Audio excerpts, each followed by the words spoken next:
This is tough for a Boston Celtics team as they fall to the Memphis Grizzlies 127 to 121 in a back-to-back after they just had a thrilling win versus the Milwaukee Bucks. And there were some little bit of issues that happened in this game that could have had the Celtics prevail. And even though the Celtics had a disheartening loss, there were some bright spots as well and some injury updates to possibly go over. So we're going to be looking at all of that in this game breakdown between the Grizzlies and the Celtics on this episode of Celtics Digest.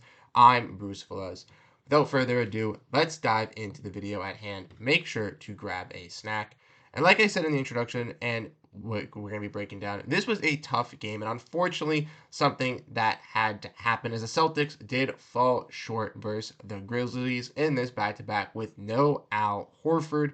Kristaps Porziņģis playing throughout the game did not have an injury, but was seen going back to the locker room, did come back out. But there was a Celtic that did not come back in the second half as well. So we're going to be diving into that and looking at one issue that caused the Celtics to lose this game in a game that they easily could have won as well. So let's look and let's break all of this down. If we want to look at the box score for this game, we can see that some players played great, some players did struggle, and some players got more of an opportunity tonight to shoot the basketball. Now, throughout this game, it was a battle back and forth. The Grizzlies came out hot while the Celtics started off very slow, and they weren't really getting any really motion going, having some issues to find the ball in the basket. Then Celtics were able to kind of crawl back, find themselves some really, really nice runs in this fourth quarter to be able to extend this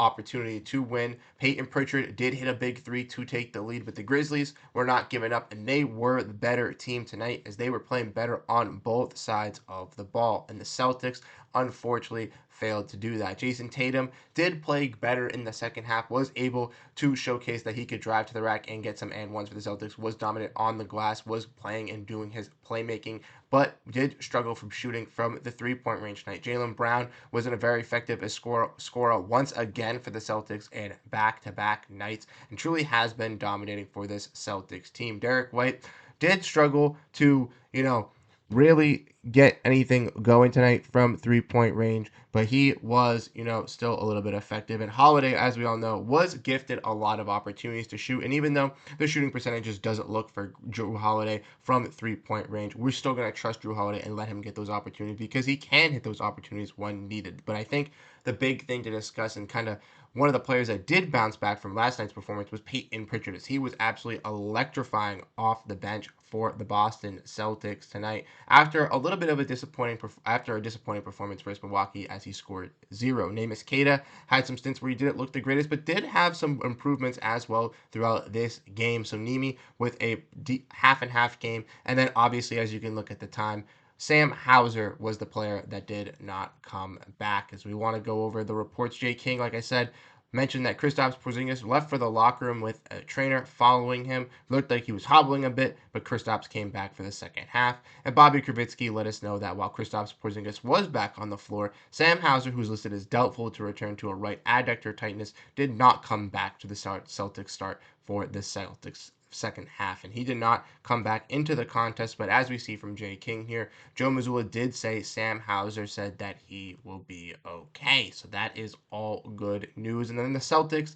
obviously, Kristaps Porziņģis, all these guys, Al Horford and Derrick White, all met up with Marcus Smart after the game, where Jaylen Brown was shown to give him an extra long hug with his former teammate. We all know Marcus Smart did come back to play versus this Boston Celtics team, and this is not the first time that Marcus has been in Boston, as he was previously with the Grizzlies last season when they came in February, but Marcus was out for the rest of the season at that point, so he was not playing. This was the first time that he had played back on the parquet. But like I mentioned, the Celtics did lose this game, and ultimately, I think that the main reason that they lost this game was due to those free throws. If we want to look at the Celtics percentages tonight, they did shoot worse from the free throw compared to the Grizzlies, and they missed a total of 9 free throws, and multitude of those free throws were in the fourth quarter, which cannot be happening if you're this Boston Celtics team. You need to be clutched all throughout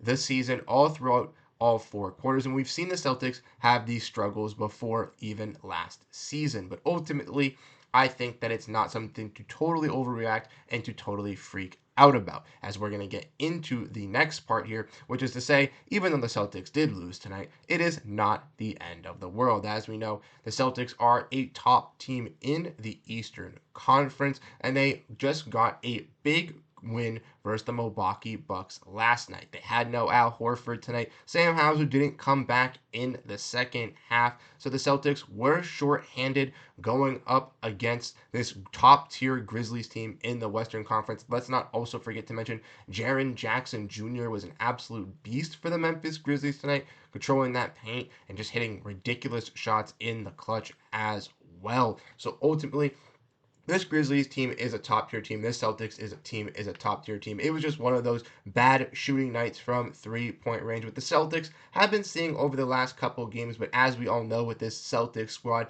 they can go through these stretches where they have bad shooting nights, but there's nights where they absolutely erupt from 3-point range and don't let the opponent even get close to coming into the contest. So we can take these bad games and live with them as long as the Celtics still prove to us that they are a top tier team in the NBA, which they have, and when fully healthy, they can beat some of the best, which they have proven, as they were the first team to beat that undefeated Cleveland Cavaliers squad. So like I mentioned, I don't think it's that much of an overreaction. I do think it was obviously disappointing that the Celtics did lose this game, because they could have won it if they made some of these free throws, were a little bit better defensively at guarding the paint, and were also more effective from hitting some 3-pointers. If Jayson Tatum maybe got 1 or 2 more to go, couple more free throws for this team, this is a win for the Boston Celtics. Even it may be a close little comeback, a nail biter at the end, but it is a successful Celtics win. They get that scrappy dub. Unfortunately, they do not pull that off, but the Celtics